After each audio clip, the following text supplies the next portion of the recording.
You are good to go. I'm going to sign the order and file it with the clerk, but then we'll put a new list of approved bondsmen out, and you'll be on that. Thank you, list. Your Thank All right, you. Thank Are you you. wanting his phone number? Just his name. Just his name? Yeah, all right. Okay. Yeah, thank you.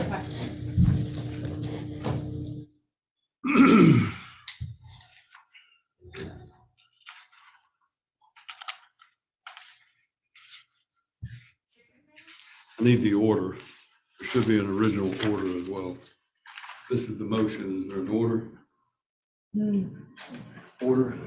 I don't have an order.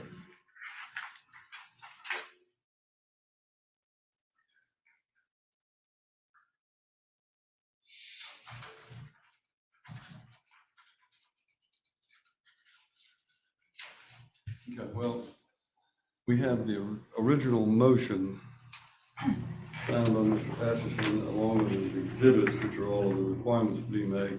I'll ask Mark to bring a one-sided original on, Okay.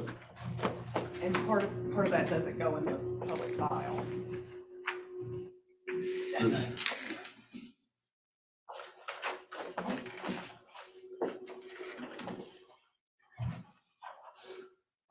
All right. 2023 CR5, State of Tennessee versus Carrie Tatum Gibson. Mr. Lockhart.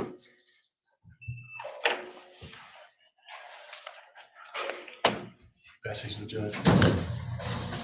Thanks, sir. It's gonna be for plea, Your Honor. All right, your client here. Yes, Your Honor. All right, she's in custody, sorry.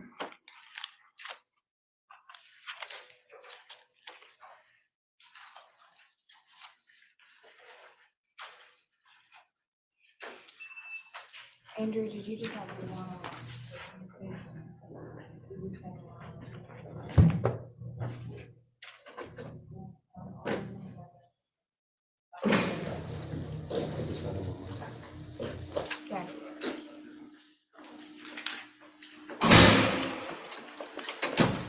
Your Honor, Ms. Gibson has 5 separate cases we're going to be disposing of today.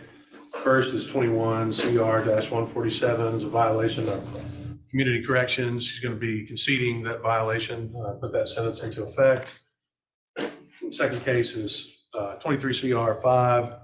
She's going to be pleading to an amended count, C felony, possession of meth, range 1. It's going to be consecutive to 21 CR-147. 6 years to serve and pay cost on that. And then additionally, the remaining, 3 cases will be dismissed. All right, Ms. Gibson, raise your right hand. Let's place you under oath. You solemnly swear or affirm that the testimony you give in this case to be the truth, the whole truth, and nothing but the truth, so help you God. Yes, ma'am, I do. State your full name for the record. Carrie Tatum Gibson. Ms. Gibson, you are here today on a number of different charges. The first one I'm going to deal with is your violation of community correction. You understand that you have a right to plead not guilty to that charge and to have a hearing in this court where the state would be required to prove to the legal standard that you had violated your community corrections probation. Yes, sir, I do. You understand that you would have the right to have a lawyer and to have one appointed for you if necessary. Yes, sir, I do. You understand that if we had that hearing and I found you guilty, you could appeal whatever I did in your case to the Court of Criminal Appeals and you could have a lawyer appointed to help you with that appeal. Yes, sir, I do. You understand that by pleading guilty, you're waiving your right to that hearing, to that appeal, and all I'm going to do is to prove what your lawyers worked out, which is to put your violation of community corrections into effect, and that you're going to begin serving your sentence on that charge. You understand that? Yes, sir, I You'll do. get credit for time served, but you're going to have to serve the remainder. Yes, sir. Do you understand everything I've explained to you about that particular charge? Yes, sir, I do. You want to plead guilty and give up your right to that hearing and to that appeal? Yes, sir, I do. All right, then I find you guilty, order that you be revoked, served for balance of your sentence on community corrections probation, and you'll be ordered to serve that sentence. Now, in addition to that, you have a new charge of 2023 CR5. That is going to be a plea on an amended charge. That is an amended charge of possession with less than 5 grams. Is that correct? It's Class C felony. Have you seen or been shown a copy of those charges and talked them over with Mr. Lockhart and discussed with him the range of punishment you're facing as well as any possible defenses you might have to the charge? Yes, sir, I have. You understand that you have a right to plead not guilty to this charge and to have a speedy and public trial by jury. Yes, sir, I do. You understand that if you plead not guilty, you would have the right to have a lawyer and to have one appointed for you if necessary. Yes, sir, I do. You understand that if you went to trial, you would be presumed to be innocent until such time, if ever, the state proved your guilt beyond a reasonable doubt to the satisfaction of all 12 jurors, and their verdict would have to be unanimous before you could be convicted of anything. Yes, sir, I do. You understand that if you went to trial, you and your lawyer could confront and cross-examine every witness the state called to testify against you, and you could bring in your own witnesses by the use of a subpoena. Yes, sir, I do. You understand that if you went to trial, you would be presumed to be innocent. You would not have to testify or prove anything, and no inference of guilt would arise because you did not testify at your own trial. Yes, sir. You understand that if you went to trial and you were found guilty, you could appeal the conviction and the sentence imposed to the Court of Criminal Appeals and have a lawyer appointed to help you with that appeal. Yes, sir. You understand that by pleading guilty, you are waiving your right to a trial and to an appeal. All I'm going to do is approve what your lawyer has worked out. Yes, sir. You understand that if you plead guilty, that there are going to be convictions that will be on your record, or this conviction will be on your record and will be there to make more severe the punishment you'll receive if you're ever again convicted of a crime. Yes, sir, I do. You understand everything I'm explaining to you? Yes, sir, I have. You want to plead guilty and give up your right to a trial and to an appeal. Yes, sir, I do. You understand if you plead guilty, the court or the state could ask you questions about this offense, and if you answer those questions under oath on the record and in the presence of your lawyer, your answers could later be used against you in a prosecution for perjury if we were to discover that you were lying under oath. I understand, yes, sir. Is your decision to plead guilty today voluntary? Yes, sir. Anybody forcing you to do this? No, sir. You understand I have to have facts presented to me and find that you are guilty in order to be able to approve this settlement. Yes, sir, I do. Are you going to give me a factual basis for it, General? Yes, Judge. On November the 16th, 2022, Ms. Gibson was stopped by a city officer for driving erratically here in Dixon County. When he came to the car, she let him know that she was on a community corrections sentence, asked if there was anything illegal. She said there might be a joint in her wallet. A search of her wallet and then a further search of the vehicle revealed several grams of what tested to be methamphetamine.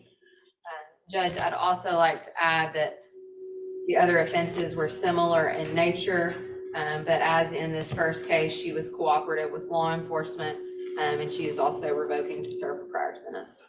Well, Ms. Gibson, do you understand that's what the state's evidence would be if this case went to trial? Yes, sir, I do. And do you still wish to plead guilty according to this agreement? Yes, sir.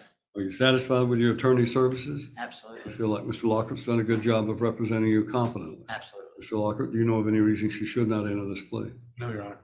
Then Carrie Tatum Gibson in docket number 2023 CR5 upon her plea of guilty to count one, an amended charge of a Class C felony, find her guilty, sentence her to 6 years in Tennessee Department of Corrections that will be served consecutively to 22 CC 2021 CR 147. She'll be ordered to pay the court costs. Counts 2 through 3 are dismissed as a part of the agreement. Judge, I neglected to put on any of the plea sheets that we would forfeit the seized evidence and settlement. Any evidence seized is forfeited. Thank Yes, you. Judge.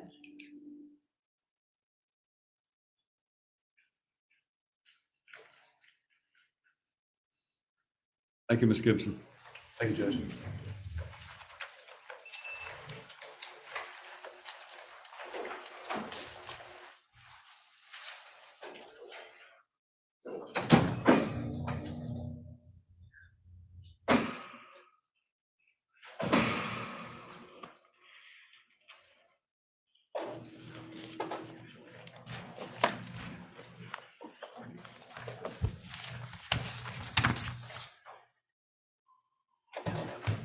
All right. Next, we have 2022 CR 367 State versus Michael Shane O'Neill. Your Honor, that's a hearing that relates to a child molestation matter. We'll be glad to wait till last. If the All court right. wants to wait So till. we'll come back to you on the second call. 2018 CR 496 State versus Jason Michael Stewart. That's my client, Your Honor. He's present in court. And we have an agreed upon plea, subject to Your Honor's approval, on the amended charge of aggravated assault. Mr. Stewart is going to plead no contest, enter a 3-year sentence that will be suspended to probation. and he is to have no unsupervised contact with minor children and to pay the cost of this cause. Oh, and no contact with the victim. No contact with the victim and no unsupervised contact with minor children, correct? Correct. All right, Mr. Stewart, raise your right hand. Let's place you under oath. Do you solemnly swear or affirm that the testimony you give in this case to be the truth, the whole truth, and nothing but the truth, so help you God? Yes. State your full name for the record. Jason Michael Stewart, sorry, sir. You are here today, as you heard your lawyer state, with the charge of aggravated sexual battery of a child under 13, and by agreement with the state and the victim and your lawyer, it's being amended to a charge of aggravated assault, a Class C felony. But have you seen or been shown a copy of those charges and talked them over with your lawyer and discussed with Ms. Fordyce the range of punishment you're facing as well as any possible defenses you might have? Yes, sir. Well, it's indicated you want to enter a plea of no contest. A no contest plea means you understand what the state's evidence is. You're not going to admit you did anything, but you're not going to deny it. And as a result, the state's going to give me a factual basis that will allow me to find you guilty of these charges, even though you're not admitting it. Do you understand that? Yes, sir. You understand, however, that you have the right to plead not guilty to this charge and have a speedy and public trial by jury. Yes, sir, I understand. You understand you can plead not guilty and we'll have a jury trial. Excuse me, sir, sorry. All right, let me make sure you understand.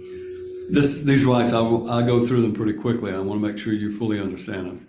Instead of pleading, you understand you have a right to plead not guilty and to have a jury trial. Yes, A sir. speedy and public jury trial that we can give you this week. You Yes, sir. understand that? Yes, sir, I understand.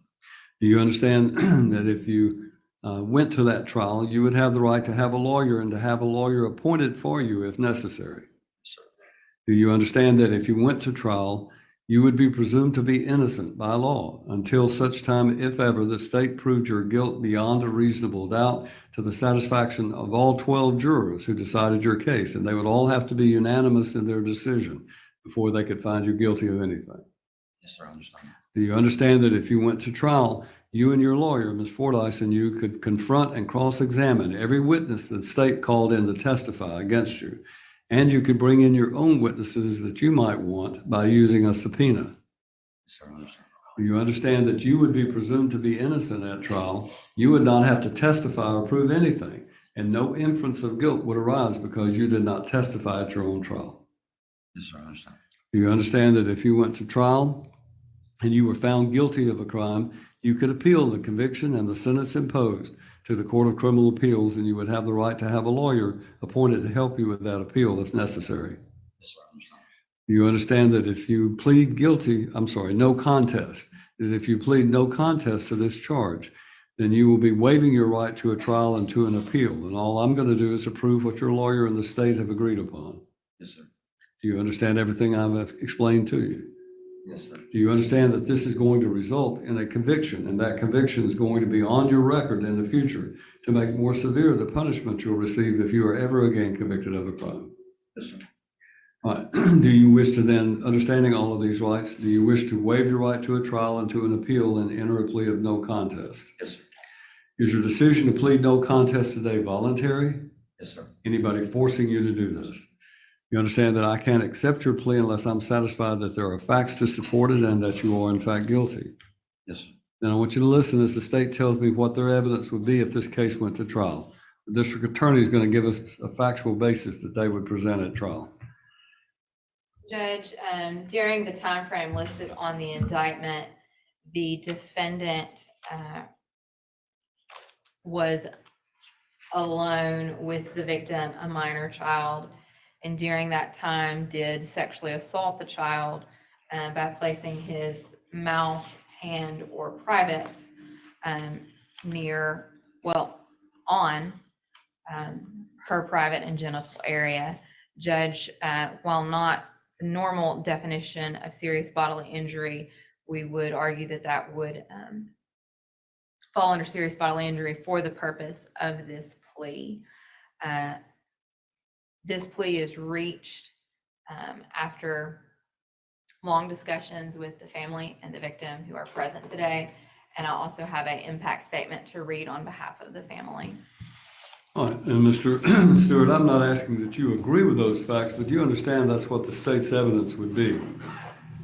Yes, sir, I understand. All right, and do you still wish to plead no contest? Yes, sir. Just- Are you satisfied with your attorney's services? Yes, sir. You believe Ms. Fordyce has done a good job of representing you competently? Yes, sir. All right, then Ms. Fordyce, you know of any reason you should not enter this plea? No, sir. Then I'm going to ask you to have a seat over here to the left at that table, and then we're going to allow the state to read the victim impact statement.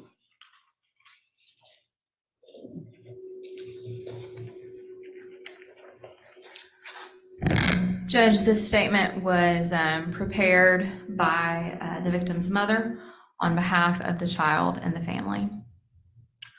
No amount of words, hugs, kisses, laughs, or talks could take away the pain and hurt that was caused to our daughter. Our once sweet little pageant-loving girl Dixon County, is now a Tennessee, very everybody, right outside withdrawn, Nashville. highly depressed high Luke school Perry's senior buried. that shuts down every time we have to approach this issue. Her ability to love and feel love has been altered tremendously. She will never fully be able to enjoy love without terrorizing images from her past coming to flood her memory time and time again. Fear has overtaken our lives. Her venturing out on her own has us worried he will be around the corner and cause harm or cause her to have a panic attack. I will never forget the look of fear on her face the year he showed up at the Christmas parade she was marching in. No one ever wants to see their child in fear. It's the most gut-wrenching feeling, and you can't do anything to stop it because he disappears before you get to her. One would think that years of therapy, she would be better, but guess what? She's not. It only cushioned the blow, but did not alleviate any of the horror that was subjected to making her feel shame, guilt, and disgust with herself. Her trust was broken. Our trust was broken. We will have to watch our baby girl carry this trauma with her for the rest of her life. But you know what? We will be by her side and help her through it all, because that is what family does. Family is supposed to be there for one another, not do the unthinkable. We will continue to help her overcome all the hardships that this has put on her life. And we want her to know how proud we are of her for being strong and coming forward no matter the outcome. I could say so much more, but no matter how much I say or what I say, it will not take away the pain from our daughter. She deserves all the happiness the world has to offer her, and yet she will never fully be able to enjoy it. Such a shame. Mr. Stewart, come back to the podium, please.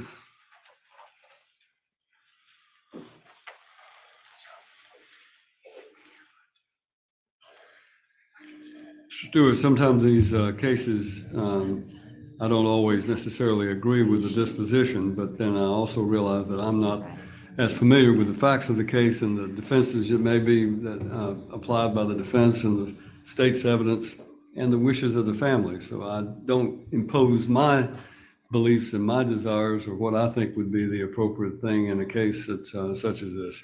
The victim has and her family have consented to this, and for that reason, I'm going to approve it. But I want you to understand that it doesn't change the fact that you're going to be on 3 years supervised probation. And if you violate that probation for any reason, you'll serve that 3 years in addition to any additional charges there may be. Violate that by contacting the victim, violate that by having unsupervised contact with any children, then He's you getting will have no a basis jail for time? revocation of this 3-year sentence, and you will be required to serve it. Jason Stewart, in docket number 2022, 2018 CR 496, upon your plea of no contest to the amended charge of aggravated assault, I find you guilty, sentence you to 3 years in the Tennessee Department of Corrections that will be suspended to supervised probation. You're to have no contact with the victim in this case, nor have any unsupervised contact with a minor child. You're to pay the court cost. That is the judgment of the court. He'll need to see the probation department before they leave. Thank you, Your Honor. Thank you. Come back here. State of Tennessee versus Daphne Michelle Story. Mr. Lockhart. Judge, if you'll give me 1 second to get, my victims out of the courtroom. And Mr. Lockhart got confused, so. Well, let me take a short recess. Anyway, I need to make one phone call. All rise. He's taking a recess after 20 minutes. Good times there. Good times there. So anyway, guys, this is criminal court, Dixon, Tennessee. Supreme Court, Tennessee. They said, or appellate court in Tennessee said they're meeting at 9 a.m. Get up, and they're not there. So Wayne got something to eat.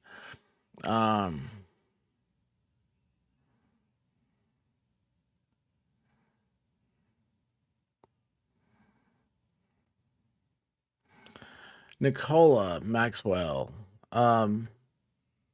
shoot me a message sometime. Unfortunately, the White Rabbit and I both have experiences what you're talking about, and it is sometimes just a vent. That's all you gotta do. That's all you gotta do. God bless you, though, and we are here for you. No, we don't have. There's if we don't have each other, who do we have, right? Anyway.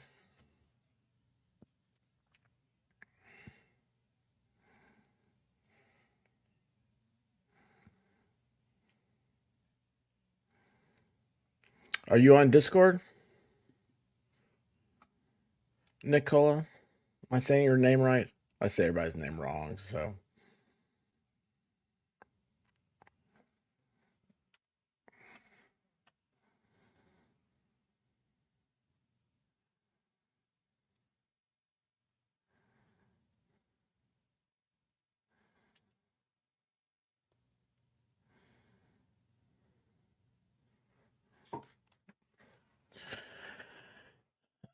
Yeah.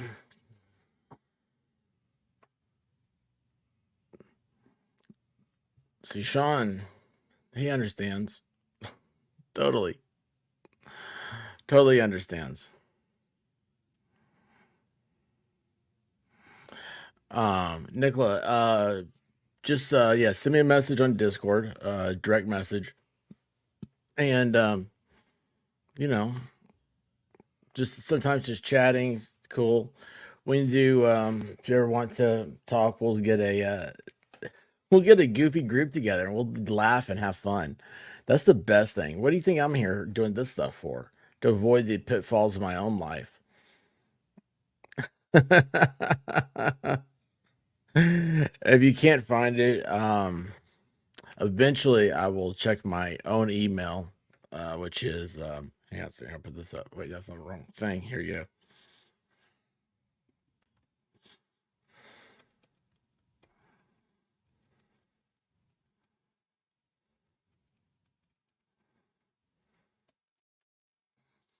And it's theexpert@email.com.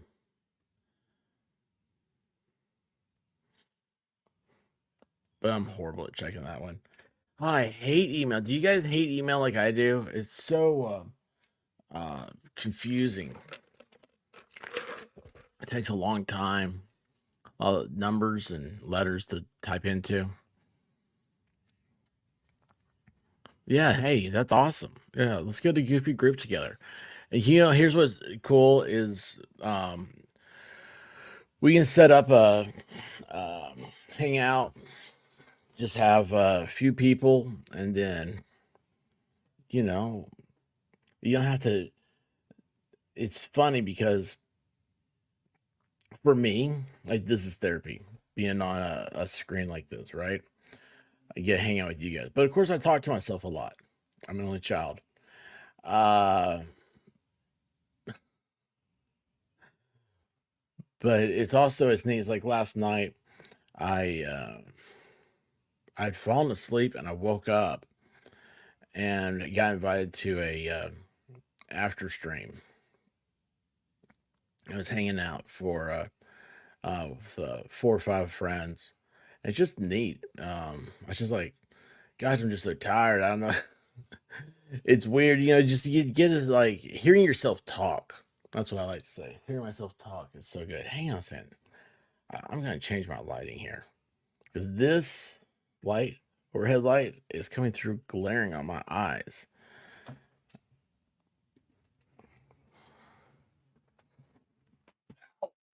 He popped.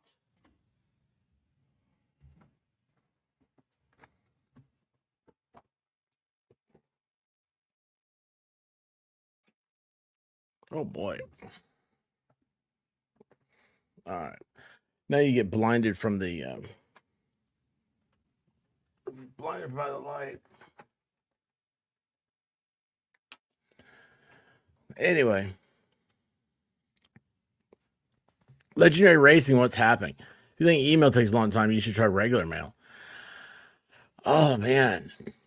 Hey, when was the last time anybody has written a real letter? If you like used your handwriting and said, "Hey, how are you, old friend?" Or yeah, please do. And the good thing about over here is that we're not. There's a lot of weirdos on the internet, and they start to ruin stuff. But I think we've got a pretty normal group. I mean, I mean, Volstorm's around here sometimes. I'm kidding. No, it's fun. It's fun to get to talk to people. I need to get back to making cards so I can send snail mail.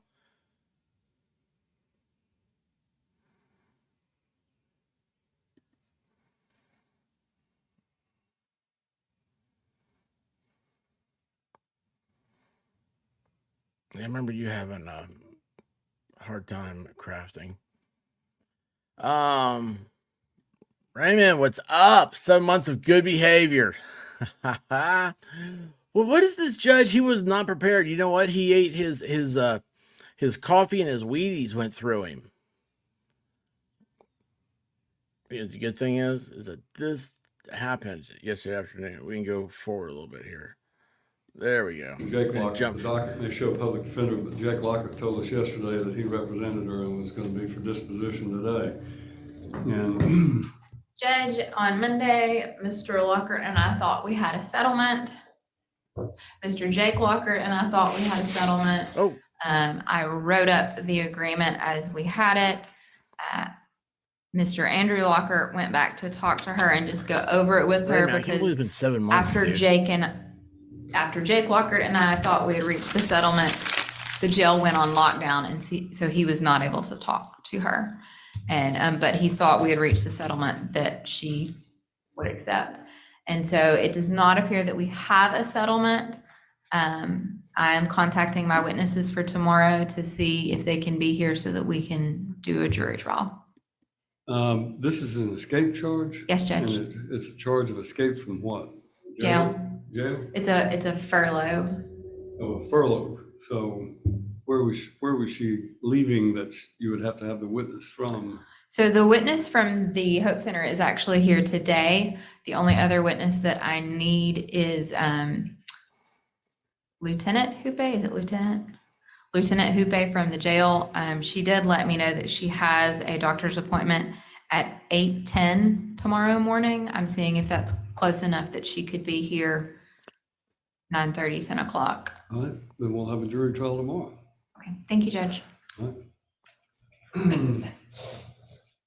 And who do we have where's the left? jury trial? Where is it? Your case, is that right? Mr. O'Neill's all right. Thanks, bro. All right. So these Michael courts, Shane man, O'Neill. it's weird. It's like, oh yeah, we're gonna put cameras up, and then they don't want cameras for everything.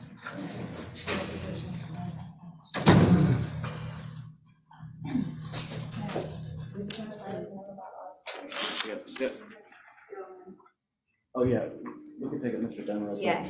But before we do, I subpoenaed Ms. Foley to be here for the trial that was supposed to be for today, and then anticipated having her as a witness during the motion, or the bond motion. She contacted the state, and they informed her that the trial wouldn't be happening, that they were releasing her with their subpoena. So this morning when we were discussing this, General Bryson has contacted Miss Katrina Pulley and told her that she does in fact have to be here. I still have her under subpoena, and she's still on her way, I believe. Yes, she had to go change clothes and come. So you're not ready then? Well, he wants her, but, Well, it is his motion, So so I have to start us off, so. who is this person? but it's my fault, I guess, that she hasn't. The detective, Detective Katrina Pulley. So you need to delay that until I have the Tennessee Bureau of Investigation on their way to see me at 10:30. So if we need to delay until you get your witness here, then I'm fine with that. And give me a chance to do what I need to do. Judge, Who is William Frank Dunn? So we have brought you files, 21 CR Hey, cool, 185, 186, 187, 188, 189, and 2020 CR 337.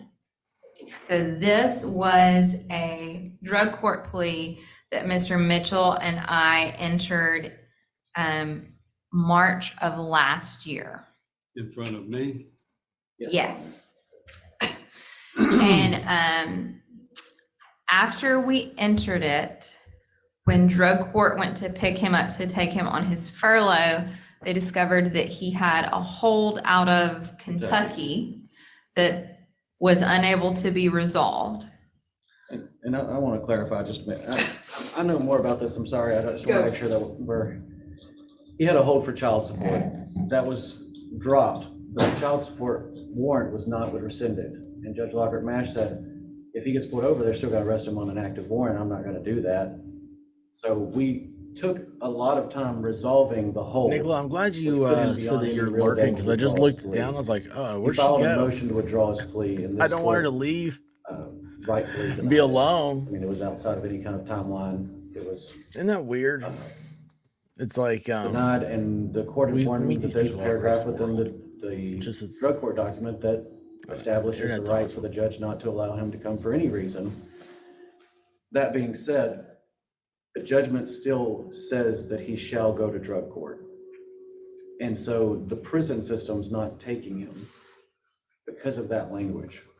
Now, he's not gonna ever go to drug court. Not only was he denied, but this court also informed him that the denial was legitimate.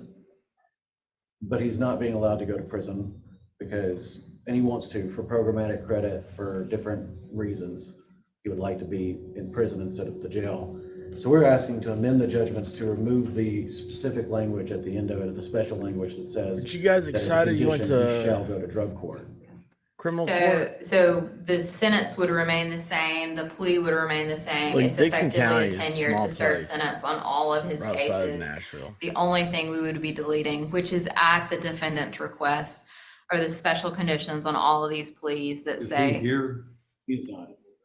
But you're acting on his behalf and requesting this? Yes, and I know, I do know that these are his wishes, that he would like this to be done. I know he's contacted me Do you himself. have with an his order? wife. I had drafted corrected orders with jail credits, and before I entered them, I reached out to see if the court wanted it on the docket, and we just realized since everyone was here, we'd ask. So I can prepare them and I have will them done grant your today. request to delete the requirement that he go through drug court as a condition of a sentence. Obviously, it's imposing an impossible condition upon him, so we need to clear that up. So yes, effective today, I'm ordering that the portion of his judgment that required him to go through the drug court is now deleted and rescinded. So you can do whatever order or judgment form, amended judgment form, whatever is the simplest thing to correct the problem, then that's what I would do. I will complete amended judgment forms that delete that language and also add the jail credit. Thank you. All right. Thank you, Judge. Thank you. All right, this is absolutely unrelated, but if I could pass forward, Mr. Winston Vaughn has sent this, and hope Secretary to sign it. I believe it's a revocation order that has credits on it. I'm sorry, who was the person we were just talking about? William Frank Dunn. Last name? Dunn. Oh, Dunn, okay. Do you need those case numbers? No, no.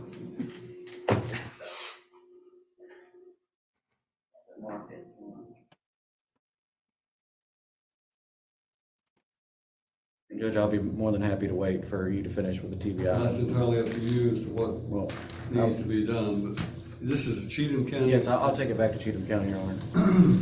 Oh, Cheatham. Right, so. Cheatham the next County, thing that's we where, have is, Ryan Upchurch is since from. Daphne Story's now going to trial tomorrow on her escape charge. We now have the motion for bond reduction in your O'Neill case, is that correct? Yes, Your Honor. Right. My computer program that gives me the state of Tennessee code and has all of the provisions of the code at my fingertips has expired, and the That's- administrative office of the courts is supposedly sending me an updated version of that, but I haven't received it yet, so I need to step off and I want to get the code volume for that. So let me know as soon as your witness is here. Yes, Your Honor. Thank you. All right. Court's in recess. I'll take the 2 p.m. back downstairs. Sean, that's interesting because drug court's a thing that everybody's going to now. Big cities have it, and I don't know, they're trying to expand it out, smaller areas.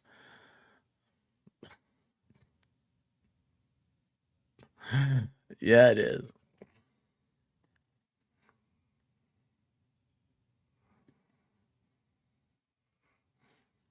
Well, let's see here.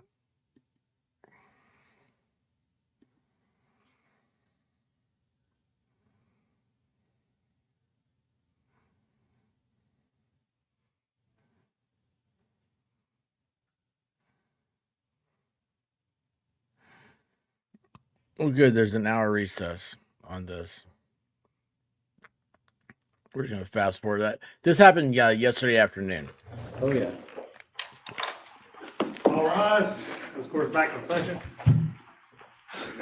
I was hoping it'd be more fun. Judicial court. Judicial? Criminal. Brian, you were looking for you. Probably. Thank you. Just go ahead and take it. Are you sniffling? Oh my gosh, you just have no idea. Where are we on Mr. O'Neill's case? We'll Look need at Mr. O'Neill judicial out, law and I think clerk. we're gonna do Meet a Sean. brief hearing. I don't know that we'll go into any facts that would require YouTube to be turned off.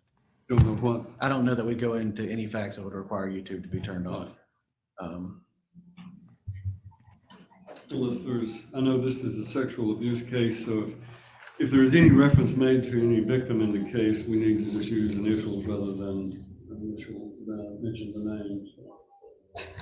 Can we get Mr. O'Neill out, please?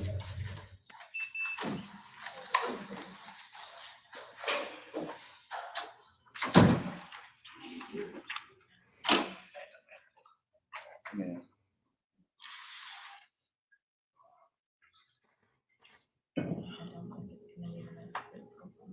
It's a good question. Mitchell, what is his current amount of his bond without me having no look? That's a really good 150,000. question. Can you super chat some courts?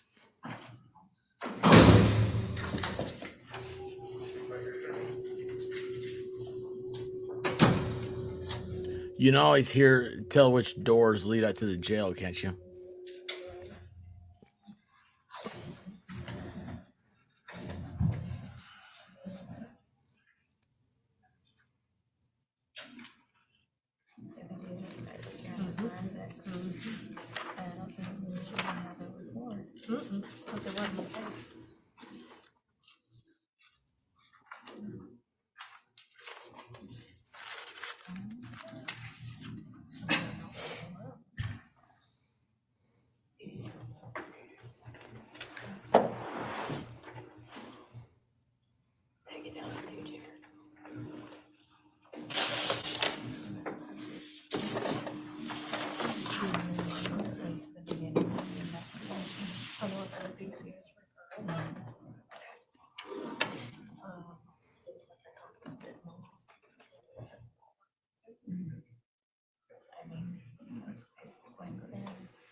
extensions are about that much longer than I have, for my hair has thinned out so much. And they're just.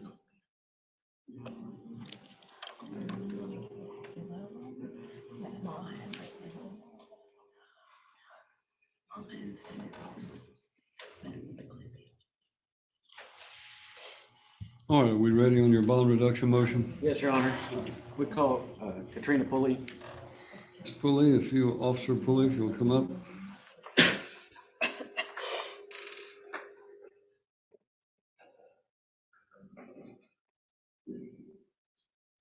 Raise your right hand and be placed under oath. I swear or affirm that the testimony you give in this case will be the truth, the whole truth, nothing but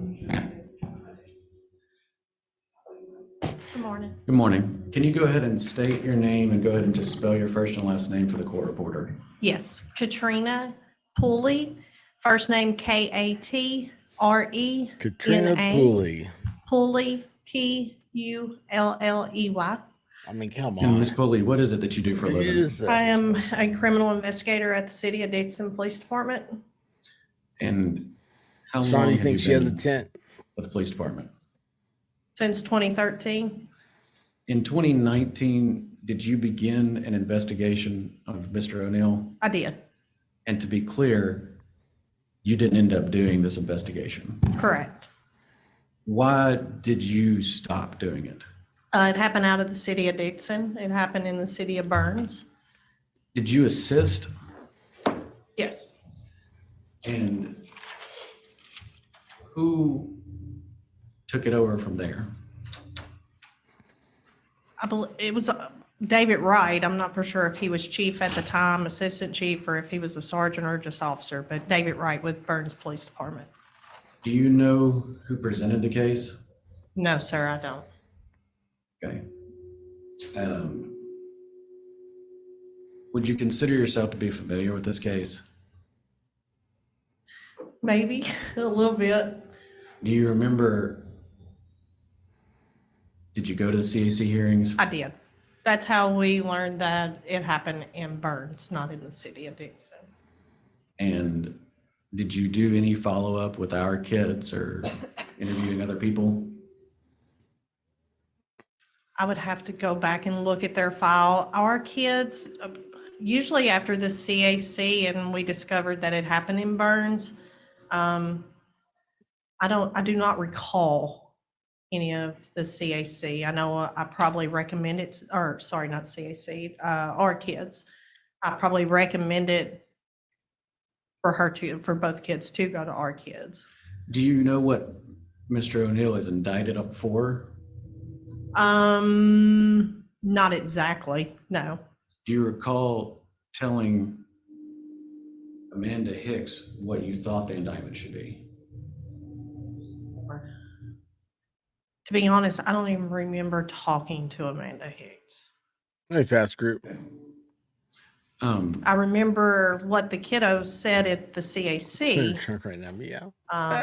Sean. and based off that, I can possibly say what my Let recommendations me would kind be. of pull this back together so we don't just start. Sure, I don't absolutely. want you to run off into. No, that's No, okay. did not. The younger child, and we're not going to use any names. Okay.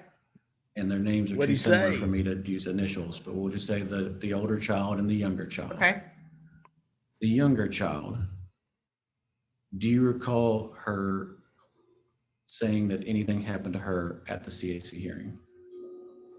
I believe that, and I would have to go back and look at notes, but I do believe the younger child stated that she had, her and her sister both had touched Mr. O'Neill's penis. Oh, my. And I believe it was the younger child that stated that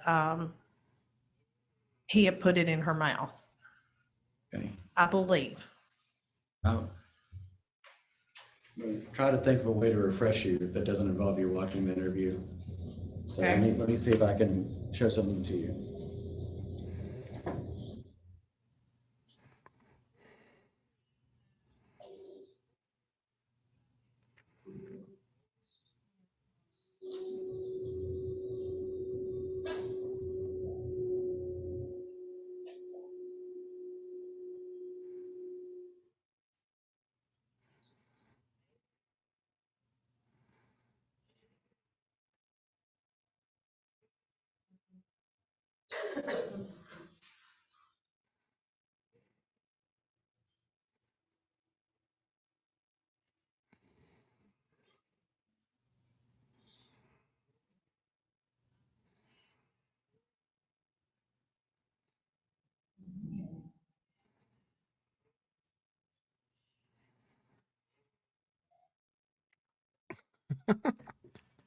Sean, your whole story is about winning and losing.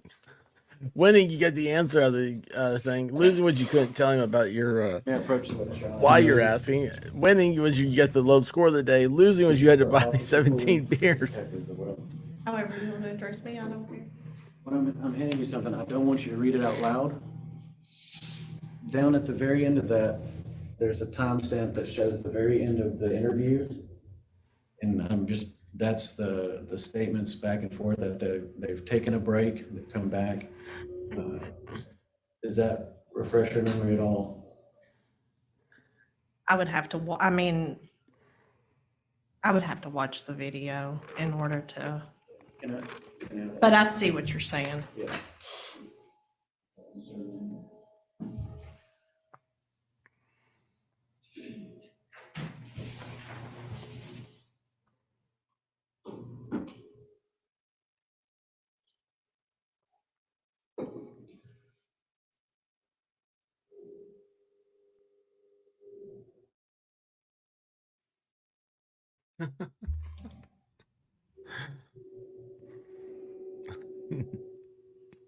No problem, Sean.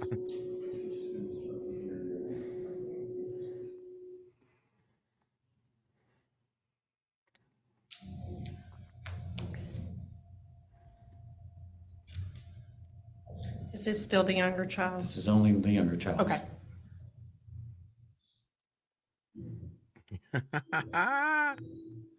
What time is it? 11:30?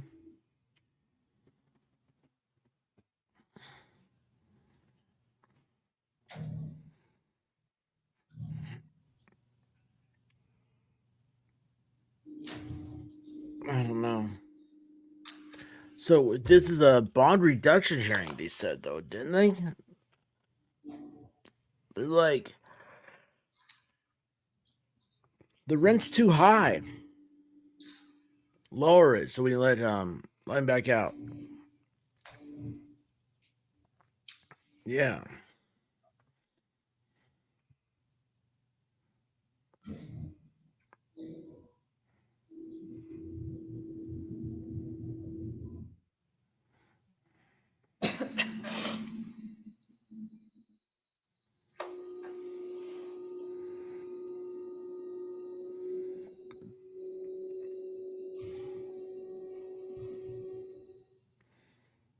Okay, And so that's very hard to read. it's very Sorry. difficult because it's the transcript of a Right. child's communication. There's some overlap with the interviewer talking at the same time. Now, do you recall her stating that she had touched it but did not put it in her mouth? Again, I've done so many child sex abuse cases. I would have to really watch that forensic interview. Based on this transcript, that's what it says, that Okay. she said. But based off of your memory, because we're trying to just refresh your memory, Correct. you don't recall that, but do you actually recall her saying that he did it? I can't say for sure that she said that she did or didn't. Like I said, I would have to watch that forensic interview and Can I have that back? absolutely.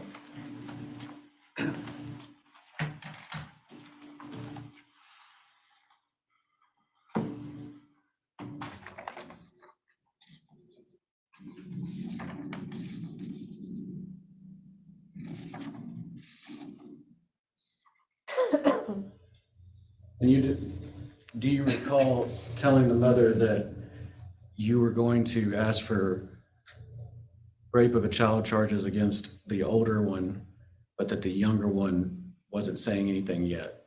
So you thought it would be sexual battery? Well, like I told you earlier, I don't even remember talking to the mother. So for me to answer that truthfully, I can't. Once that was turned over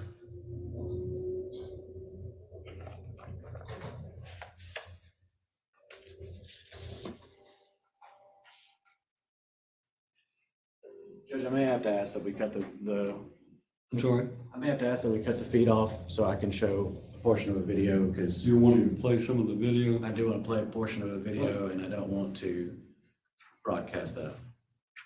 We will, let's just put it on mute and don't show it on camera.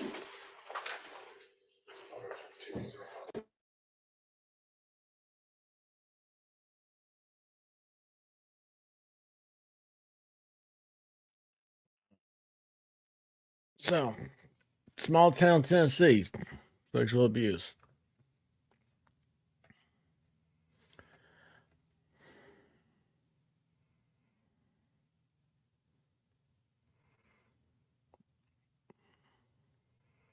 Never understand it. Yeah, never understand it.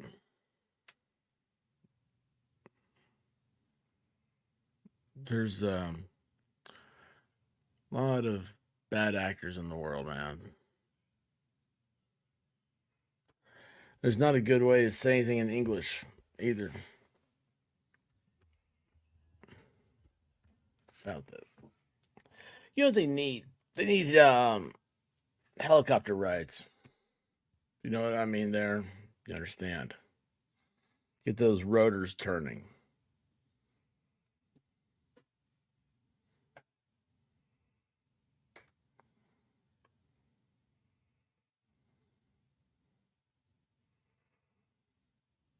But Katrina Pulley, though, is our investigator on the stand.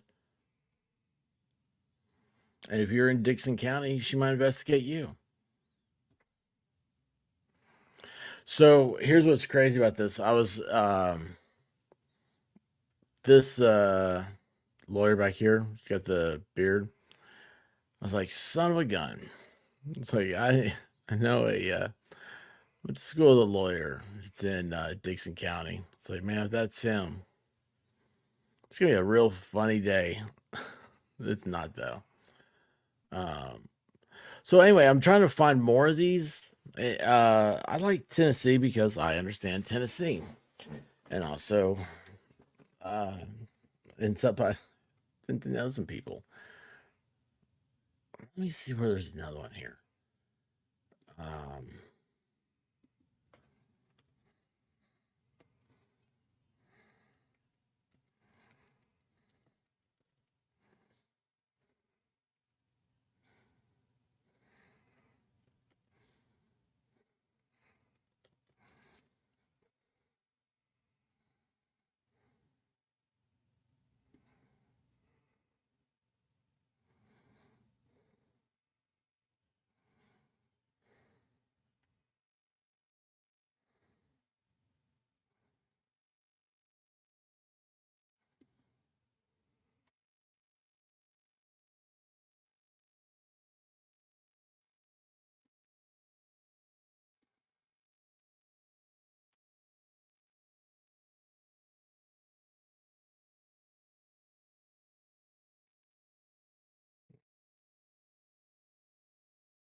No, they don't have anything. Let's see what they've got.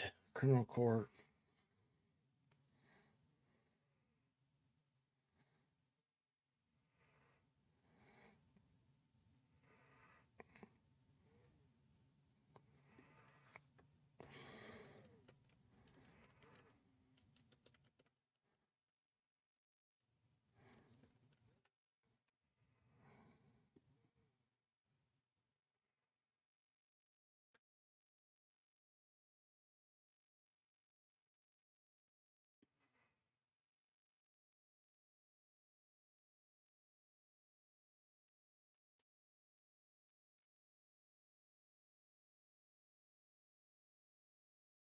Dockets.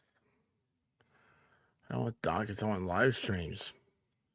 Don't these courthouses know that they are the source of entertainment?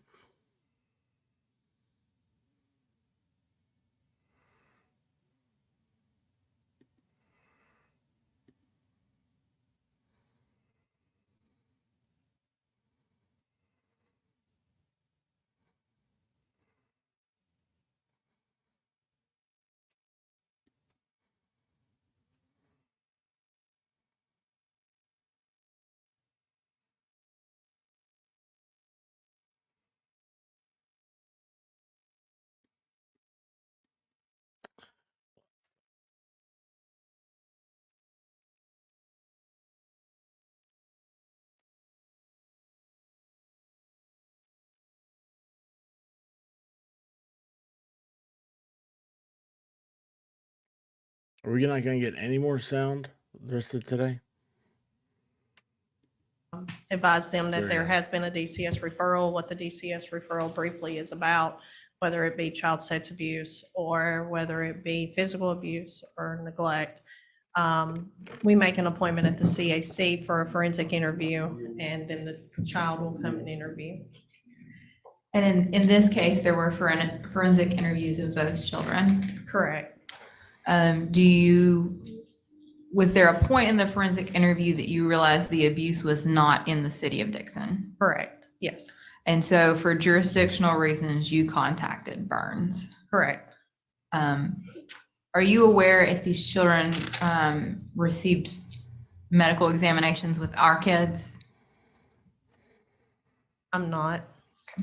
I know it's normally recommended if there's a disclosure of penetration, we normally recommend an exam with our kids. So you were part of these interviews, but this ended up not being your case? Correct. Nothing further, Judge. Mitchell, we have any redirect? Yeah, just a second, Your Honor.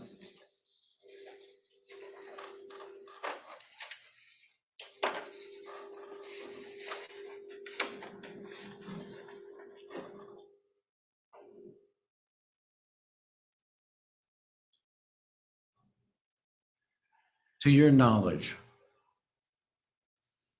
was Jerome Holt involved in this case at all when all this stuff was going on and all the interviews and things were taking place? Not to my knowledge, no. No, brother. Anything further, John? No, Judge. Thank you, Detective. You may step down and have a seat in the courtroom, or you may leave if you like. Thank you, sir. Mitchell, you may call your next witness. We're going to call Michael O'Neill for limited purposes of bond.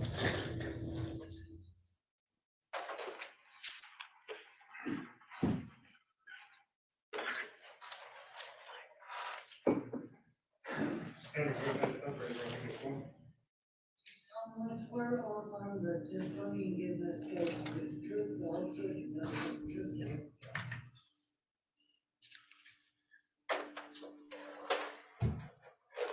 Mr. O'Neill, I'm going to ask you some questions. We're going to start by asking you to say and spell your name for the record, but then we're going to limit our questions to things regarding your bond-related matters, okay?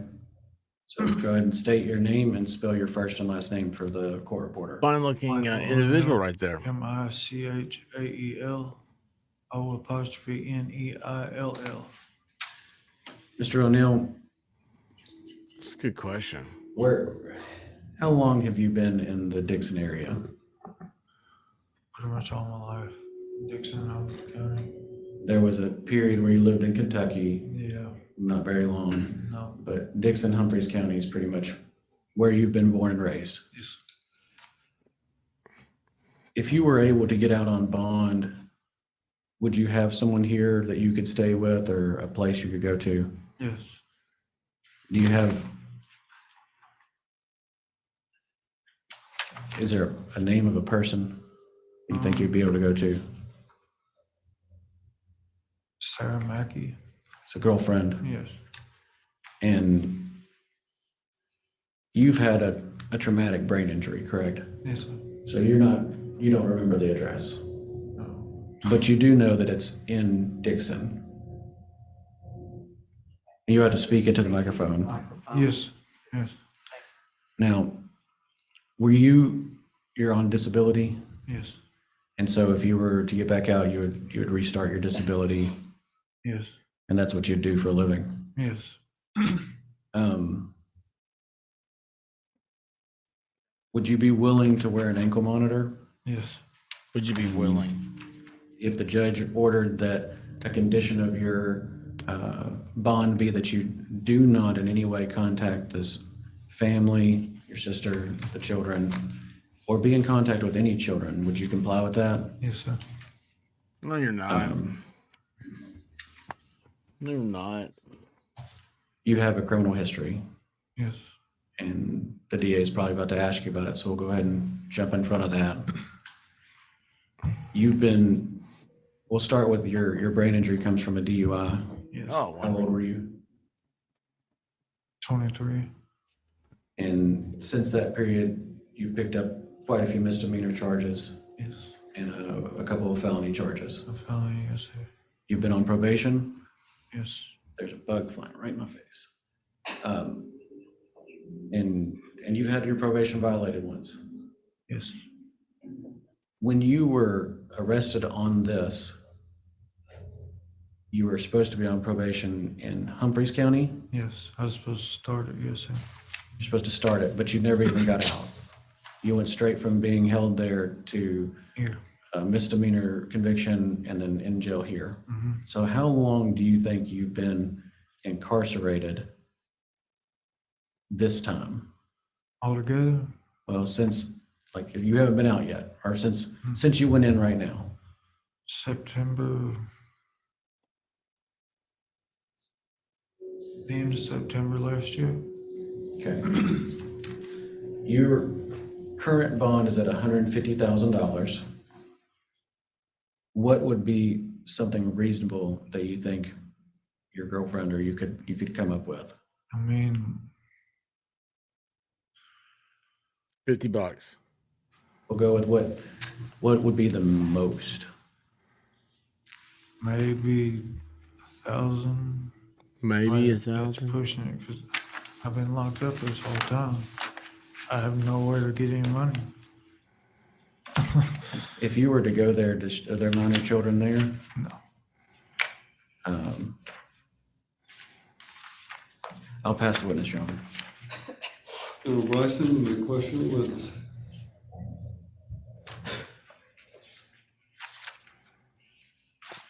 Mr. O'Neill, where does Sarah live? In Dixon, well, in Dixon. So she lives in the city of Yeah. Dixon? Do you still know where your sister and the victims in this case live? Don't say where, okay?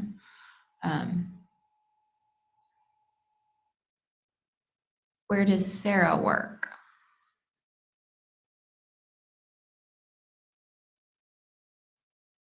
Flying J.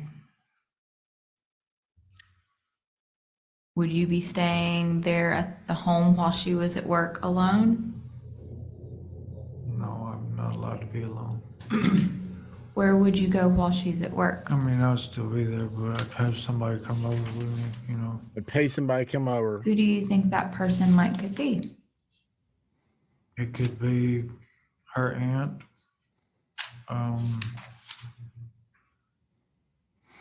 You can One of go my over and friends, babysit your you know, niece's Whoever was to come and sit with me while she works 8 hours, I mean.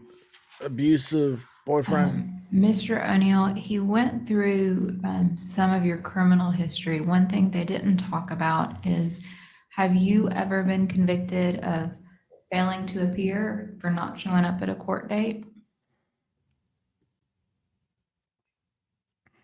mm,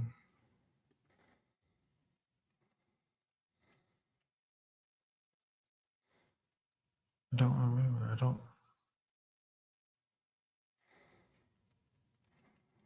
I don't remember. Do you think you are able to keep up with your court dates to know when you have things coming up? I mean, yeah. Sarah will take care of that. Are there any medications you're supposed to be taking right now? I'm supposed to be on some, but Joe won't let me have them. You're supposed to be on some medications, but you've not been getting them in jail? Yeah. And those are some medications related to your mental health, right? Yes. Joe won't let you get them? What doctor or place would you go to get back on those medications if you get out? Mental health co-op. Is that it? I think so. Is right? that somewhere you've gone in the past? Yeah, it's right there in Dixon. When you That's are cool. not in custody, do you take the medications you're prescribed? Yes. Yes. You stay My on friends them, in or my do you head tell me sometimes to. forget? No, I stay on them. I take everything I'm supposed to. Nothing further, Judge. Commissioner? No, Your Honor, nothing further. Thank you, sir. You may stand down. That's defense approved, Your Honor. Defense has rested their proof. State may call your witness. Judge, the state is not going to put on any proof at this time. All right? And I'll hear you in argument. Your Honor, this case originates and the indictment is for allegations that occurred in 2019. The investigation began in late 2020. The indictment shows that he was indicted in 2022. The facts that were put on today would show that this began with Detective Pulley or Officer Pulley starting this investigation, taking part in the CAC hearings, and then passing it off to an officer who was the interim Burns police chief. He then left. This was then taken over by Jerome Holt, who's the officer signed up on the indictment. To the best I can tell, he had no involvement whatsoever in the investigation. There are no follow-ups after Ms. Pulley steps away from this case. There's some serious question marks about the fact that he's indicted on 2 counts of child rape and counts number, I believe, 5 and 6 for the younger child. There's no testimony in any of the, there's nothing in the discovery that shows that she says that anything happened other than You guys she see why touched him inappropriately. You know, we all get Discussion in excited. the We like interview, Steve Gosney a lot, right? The You don't child think about this side. wasn't of ready being or a hasn't defense said attorney. anything.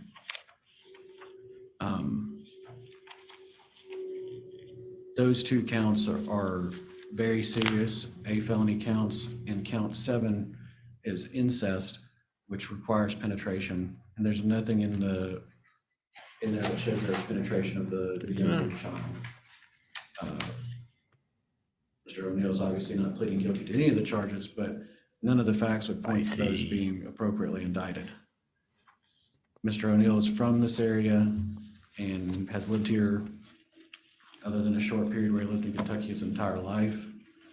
He is disabled. He's a good old boy. He would have a place that he could go. Never meaning no People that would harm. help support him. He's willing to put on an ankle monitor and says that he can't make a bond anywhere near $150,000.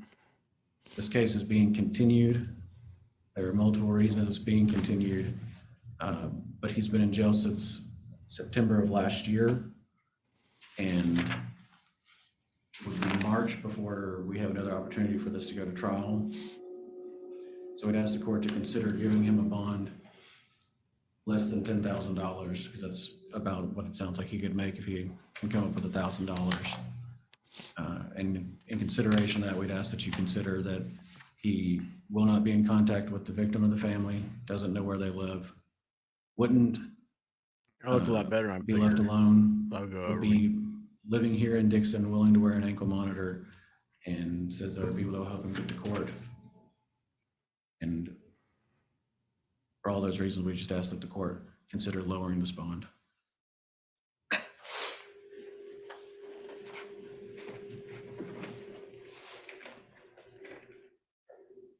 Judge, based on the potential punishment and the potential of the defendant coming to court, not coming to court. The state What do you would guys say? ask, What would you do? that the Lower his bond, if it be lowered, I'm not quite sure under any circumstance a $10,000 bond is appropriate on a Class A felony. There are multiple Class A felonies because there are sexual abuse of children. Any of these charges could be run consecutively at trial.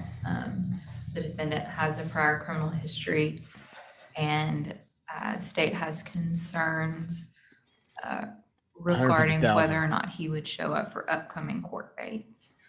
I understand that with the delay in the trial, that a reduction in bond may be appropriate in most cases.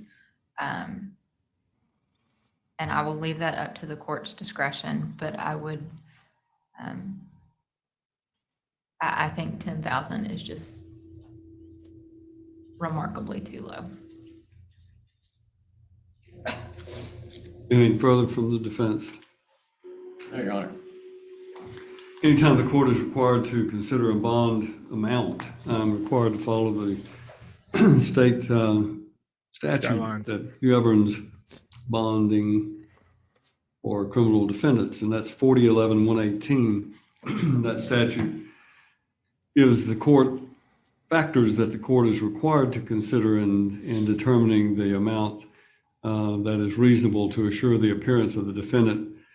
And this is important, while at the same time protecting the safety of the public. And then the magistrate shall consider the following. Number one, the defendant's length of residence in the community, and he is a resident for a long period of time of Dixon County.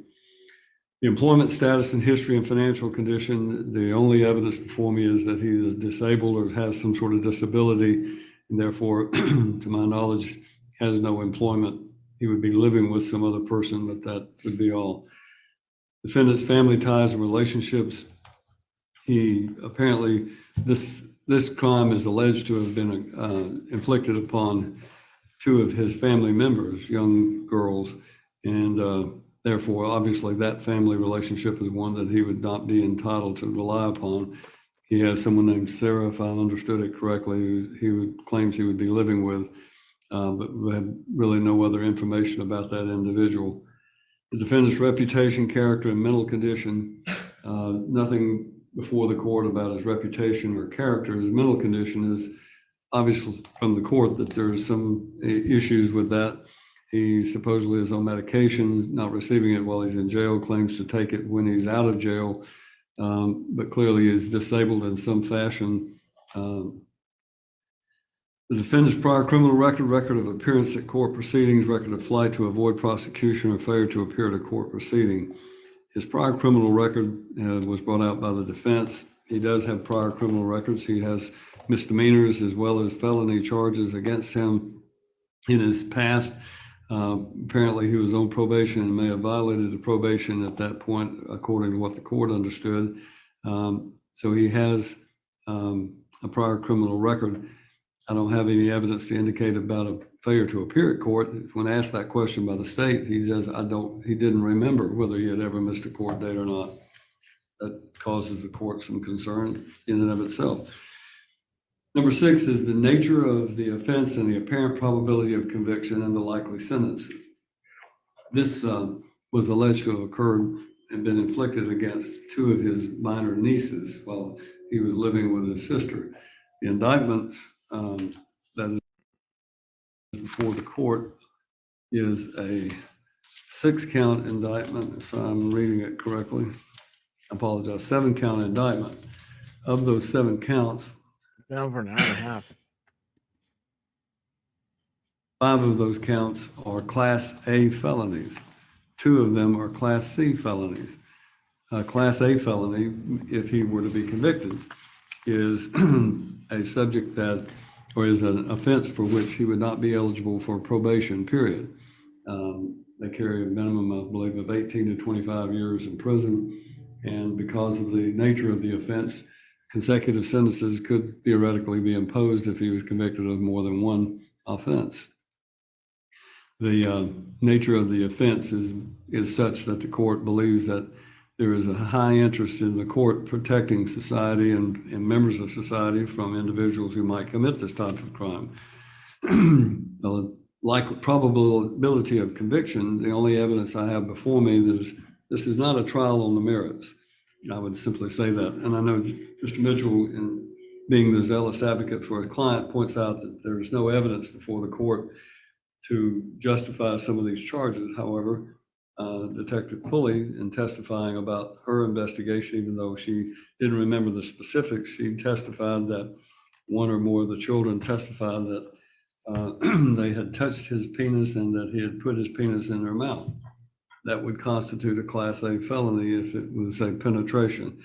So for that reason, even one Class A felony conviction would deny him the right to a bond. And therefore, based on what I've just heard, and although I did not watch the entirety of the child advocacy interview, which is yet to be introduced because we have yet to have that hearing on the motion to introduce the forensic interview.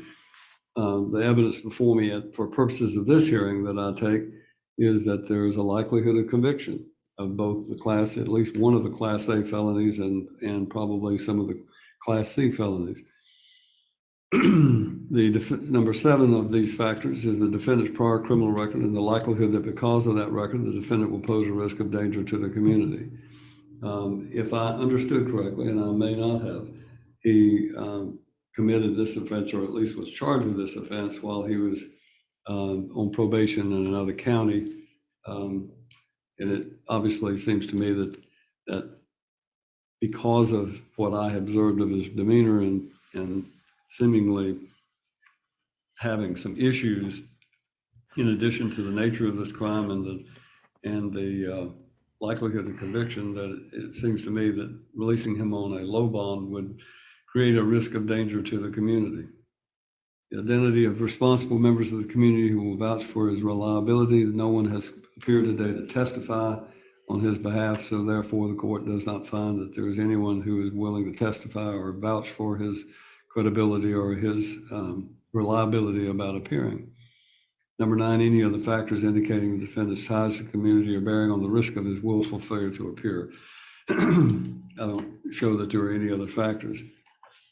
This is before the court, and I believe it was reset because of a number of reasons, but it is of the opinion, this court is of the opinion at least, that the fact that the case got continued or may have been pending for some time does not justify a substantial reduction in a bond in a case such as this, and that these bonds that is set is appropriate for someone who is charged with 5 Class A felonies, which could result in him spending the rest of his life in jail if they were consecutively sentenced. And he wants $1,000 So bond. for that reason, and I will also state that while Mr. Mitchell makes the argument about the investigation, the length of time, the prosecutor that appeared at the grand jury was Chief Jerome Holt of the Burns Police Department. I don't think that weighs on any validity as to the validity of the indictment itself. As we all know, the grand jury process is one where evidence is presented. At trial, it will be required that the witnesses of actual knowledge testify. Based upon all of these factors, it is this court's opinion that the $150,000 bond is appropriate for the nature of these charges and the likelihood of conviction, and therefore the motion for bond reduction is respectfully denied. When is this case set for trial? We moved it to March, I believe, Judge, but I don't know the day. March 22nd. Thank you, Ms. Leslie. Case is set for trial on that day. That being the conclusion of our business for today, the court will stand adjourned. There you go. Small town, Tennessee, outside Nashville. Court. That was criminal court yesterday. I like those hot mics. So, there you go. The Court of Appeals, they said yesterday they were going to meet today. There's no live stream today. But I do have an update here I'd like to share with you guys because I've been meaning to follow up on this. We will be covering every inch of this trial that I'm going to do the update for. Matter of fact, we might start covering a lot more about it. So, you guys remember Eliza Fletcher? Those of you that weren't here, it was a year ago. Woman was jogging, city of Memphis, 5 a.m. between it was near the University of Memphis campus. It's at the intersection. Okay, so like let's say this is the University of Memphis over here. This is Poplar Avenue. You have three actually. You got Shelby County, you got University of Memphis, and City of Memphis Police. All have jurisdiction right there. Very safe area. Has cameras on the street light corners, all that stuff. She had just gotten accepted to jog in the Boston Marathon. I was out training when dude driving by saw her running and goes, turn around and see if she wants to get in the car with me. We covered it for 48 hours that weekend, and we're ahead of the national news.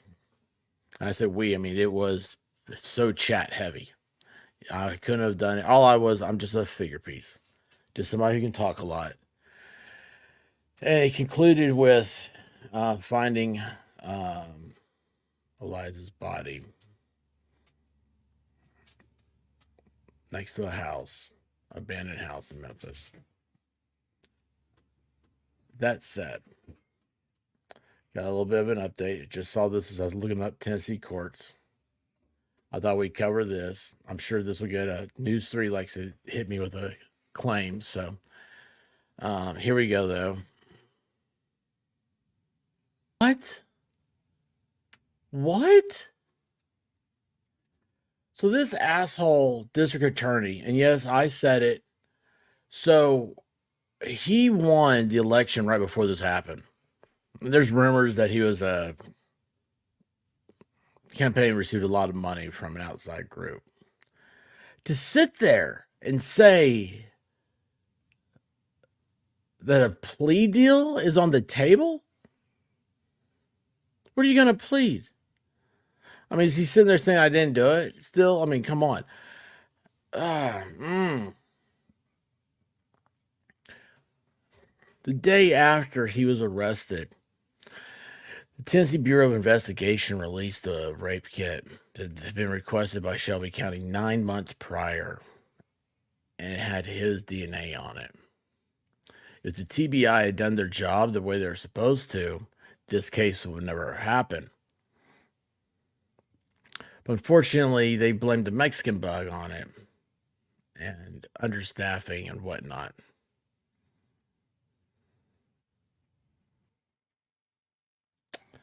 So there you go. That's the update.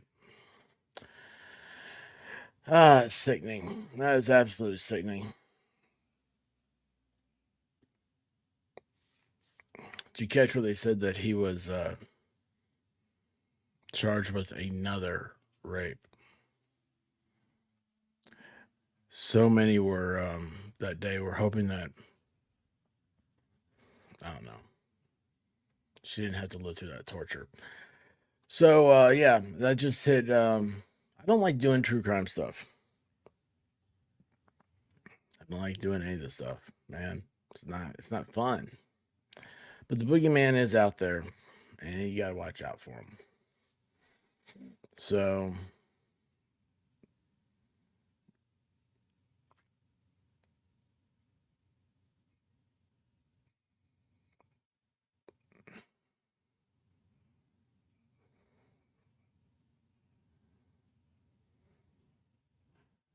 oh, cool.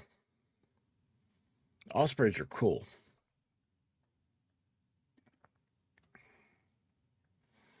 Yeah, we need a harbor break.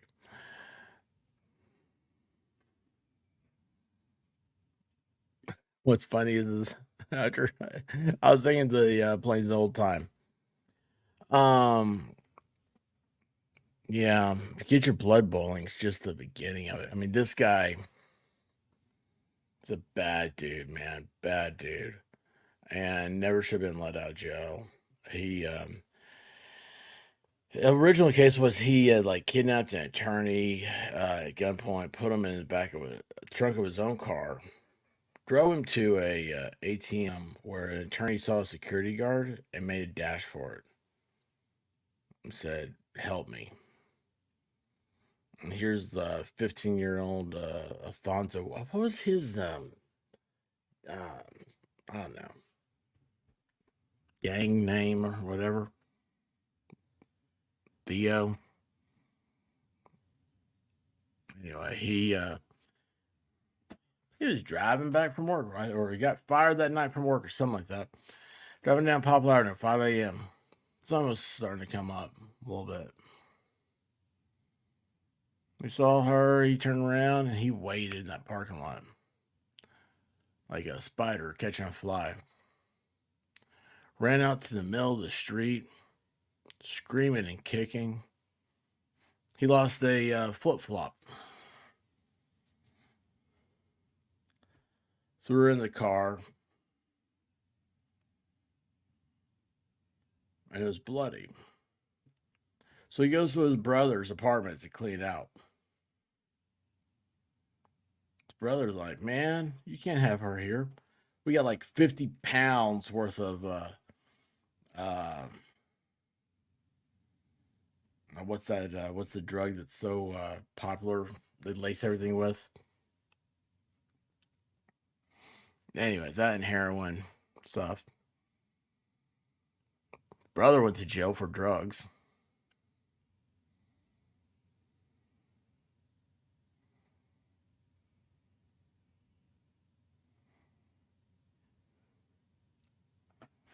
Anyway, I just think about that. I was like, because it hit me the other day, the 1 year for Kylie Rodney, discovering her, got finished. So it reminded me, I was like, man, I was like, there's a lot of things that happened around that time. You had Kylie Rodney, you had Eliza Fletcher, you had Daryl Brooks, and you had the Idaho 4. And after that, I kind of got, I think I really covered another true crime deal after that. I knew Taylor Shoe Business, we had that beforehand. Anyway, it's not fun with flags, is it? But it is Thursday. And it is, I don't know, is there anything else happening here? Let's see here. I was going to look up so it's like we kind of ran into a martini lunch period here.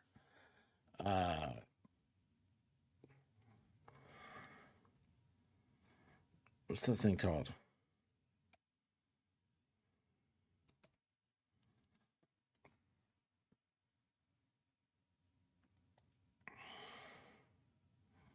Oh, Rupert Murdoch's son steps down as Fox and News Corporation chairman, sending shockwaves through the industry. Well, that's interesting.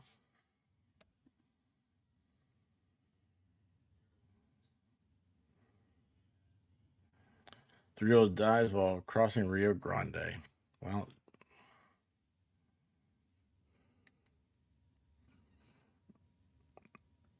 I don't know why I've got these things in. Why do I have these in?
I never hit the mute button. How'd I get muted?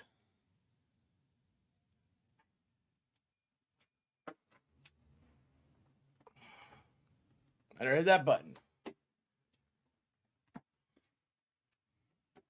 Get out.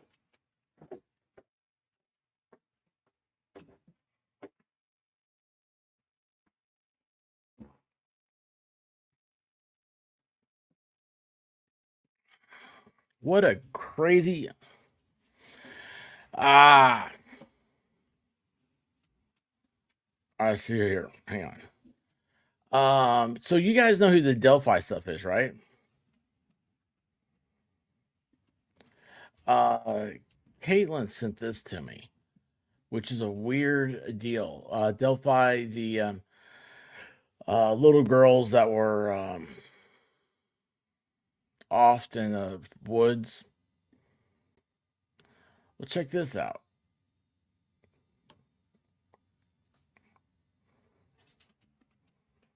We at the screen. Okay.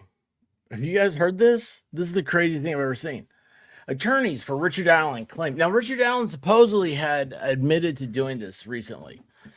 Now, it's attorneys for Richard Allen claimed in court filings Monday the murders are linked to a group that practiced Odinism. Odinism. I've not heard the Odin defense before. Is this something that is common in Indiana? The memorandum alleges that Abigail Williams, 13, and Liberty German, 14, were murdered in a ritual killing by several people, not Allen. Odinism, according to the Anti-Defamation League, is a term frequently given to a racist variant of the Norse pagan religion known as a sutra. Wow. Not only are the Norse pagans, they're racist Norse pagans. That makes them super bad. What the going on with these people? Anyway,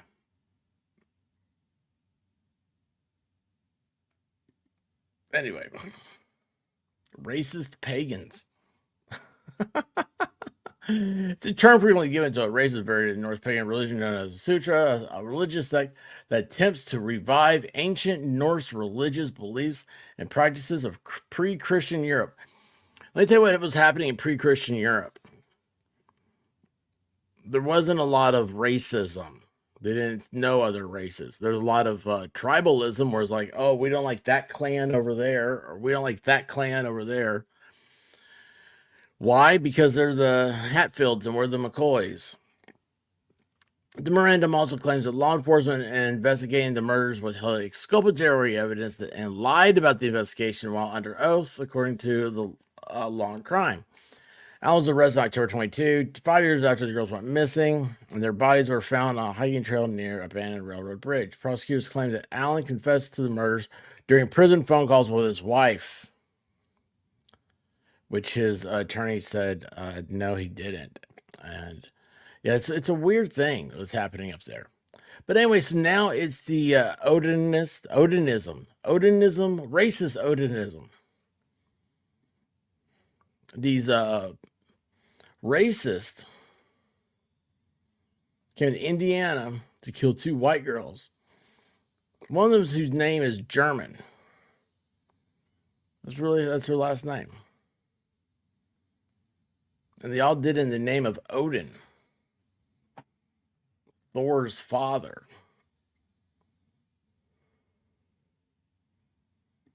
So we got that going for us, which is nice.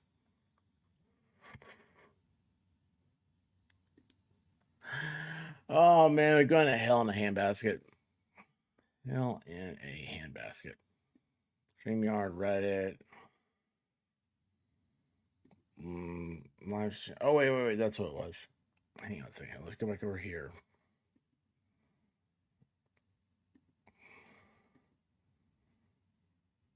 Window. All right, so I'll finish up with we'll finish up in Shelby County.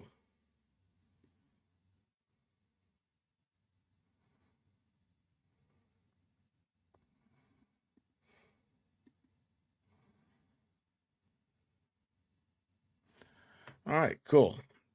So, 9 deputies charged in a jail death, inmate in mental health crisis, brutalized, the lawyer says. 9 deputies in Tennessee have been charged in the death of an inmate after video shows them punching, kicking, pepper spraying, eventually kneeling. So you're supposed to kneel. Is that not a thing in jail? On the 33-year-old man's upper back last October amid a lengthy struggle. The charges stem from Gershon Freeman's death at the Shelby County Jail. The county sheriff and Memphis mayoral candidate held a press conference criticizing the charges this week, making public news of the indictments before the accused were fully notified. An autopsy report said Freeman collapsed after a physical altercation with the corrections officers, had a cardiac arrest, and was given CPR before being pronounced dead. His manner of death was listed as homicide, although it is not meant to definitely indicate criminal intent. Yeah, this whole deal about calling everything homicide is really, it messes with people.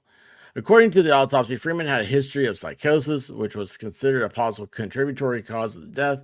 He's also healing from a stab wound in his back at the time of his death. Wonder how he got that stab wound, and he's in jail. Usually people with stab wounds are victims. Not Gershon. Gershon's a stab woundee and a perpetrator. Memphis attorney Jake Brown and civil rights attorney Ben Crump said, have filed a lawsuit against Shelby County. Crump called Freeman's death another shocking example of police brutality. He said the released video showed Freeman naked and suffering from a mental health crisis. He alleged officers brutalized the 33-year-old. The video is visual evidence that at least 10 officers brutalized and beat Gershon to death. Why would they pick on one dude? They got a whole jail cell full of them. According to court records, grand jury made the indictments Tuesday with warrants issued Wednesday. National District Attorney Glenn Funk authorized the charges against Memphis-based Shelby County's officers. Security footage released in March showed officers handing out box meals to inmates on October 5th. When they reached Freeman's cell, he ran out and appeared to grab at an officer. The officer said Freeman bit one of the corrections officers when he ran out. Oh. Sounds like he was complying to orders. Officers wrestled Freeman to the ground and began to punch and kick him. Freeman gets up and is met by more officers. He gets up. Okay? He gets up. He's in jail.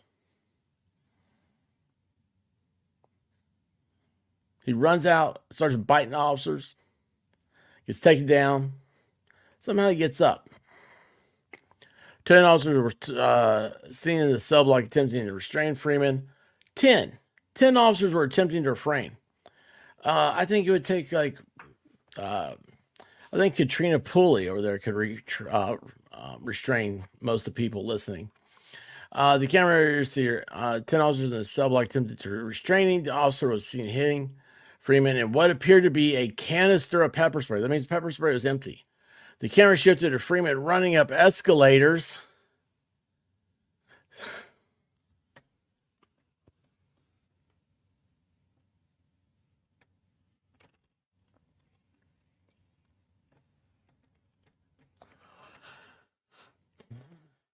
There's 10. Let me tell you what. You know that Shelby County Sheriff Deputy? Those dudes, man. Those dudes start at 250 pounds. I'm not messing with them. 10 of them. This dude runs away, naked and stab wound, and pepper sprayed. He goes running up escalators. 3 staffers are following him. The next angle showed an officer pushing Freeman against the wall, and Freeman appeared to swing at him.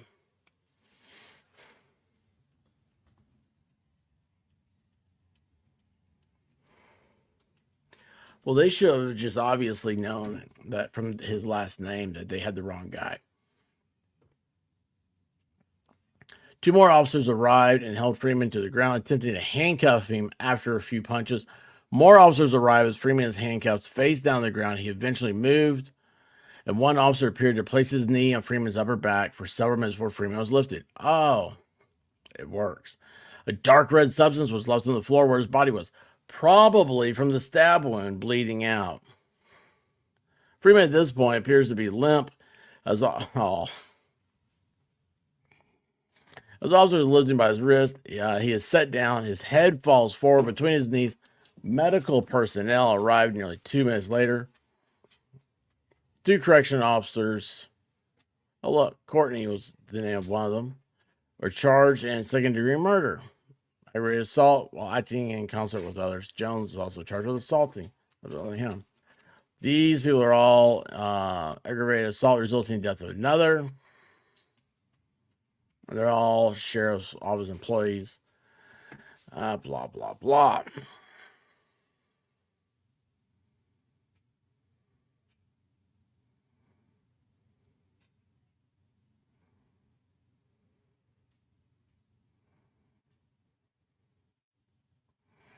Attorneys representing Freeman's family in a civil suit strongly disputed Bonner's characterization of his indictments as political.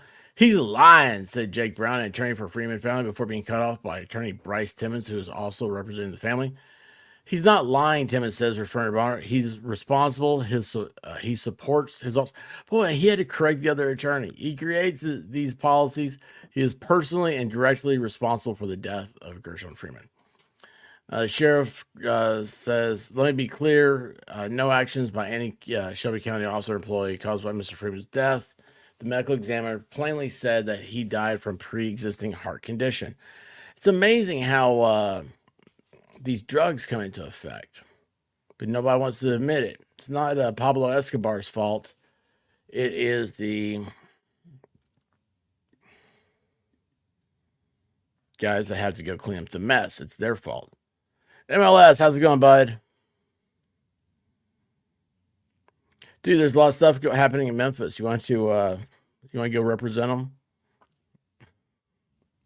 Yeah, you gotta be a big boy to work there.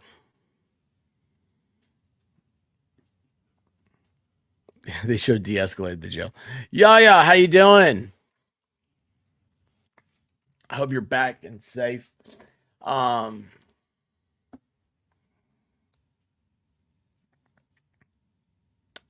Wait a second. September 26th is the Shabusiness sentencing. That's a long word. Sentencing. The sentencing is September 26th. Yeah, you in?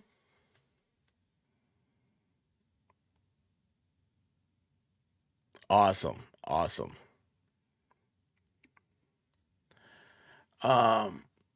All right, guys, I'm glad we got Yaya home safe. Nicola's gonna message me. MLS. Just come by and said, hey, you guys go check him out. Actually, hell yeah. It should be hell yeah.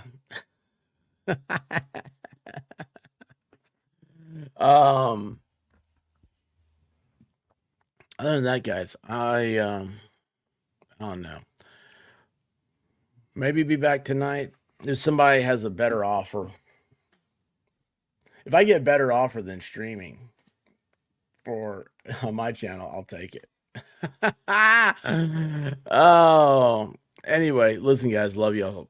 Thanks for stopping by. Today's craziness was brought to you by Dixon County, Tennessee. Thank you, courts, for streaming your criminality proceedings. Other than that, go get some lunch. Have a drink. I think it's Emily said it's time for a White Claw.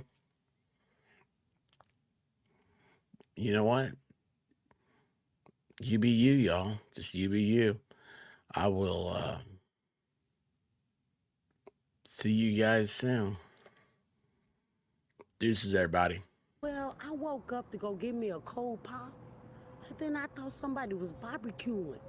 I said, oh, Lord Jesus, it's a fire. Then I ran out. I didn't grab no shoes or nothing, Jesus. ran for my life. And then the smoke got her. Yeah, I got bronchitis. Ain't nobody got time for that. Ain't nobody got time for that. Ain't nobody got time for that. Ain't nobody got time. Ain't nobody got time. Ain't nobody got time for that. Ain't nobody got time for that. Ain't nobody got time for that. Ain't nobody got time. Ain't nobody got time. Ain't nobody got time for that. Ain't nobody got time for that. Ain't nobody got time for that. Ain't nobody got time. Ain't nobody got time. Ain't nobody got time for that. Well, I woke up to go get me a cold pop. Then I thought somebody was barbecuing. I said, oh Lord